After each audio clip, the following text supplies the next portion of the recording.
স্বামী আর স্ত্রীর মধ্যে প্রচন্ড ঝগড়া হচ্ছে। ঝগড়ার এক পর্যায়ে স্ত্রী চুপ হয়ে গেল। স্বামী তবুও স্ত্রীকে ইচ্ছা মতো বকে গেল। বকতে বকতে এক সময় স্বামীও চুপ হয়ে যায়। স্বামী স্ত্রীর পাশে গিয়ে বসে এবং নিচু স্বরে তাকে জিজ্ঞেস করে, তুমি চুপ হয়ে গেলে কেন? স্ত্রী তখন লাগেজ গোছাতে গোছাতে বলল, বিয়ের রাতে আমাদের মাঝে কথা হয়েছিল, একজন রেগে গেলে আর একজন চুপ হয়ে যাব, তাই সে কথা রাখতে গিয়ে আমি নিজেই নিশ্চুপ হয়ে গেছি।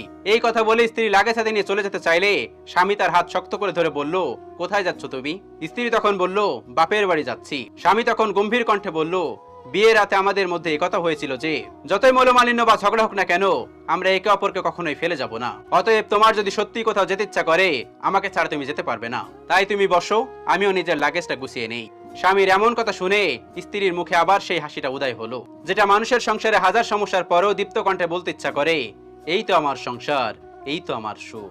ভিডিওটা অনেক বেশি শিক্ষামূলক যদি আমরা বোঝার চেষ্টা করি। আল্লাহ রাব্বুল আলামিন আমাদের সকলকে বোঝার তৌফিক দান করুন।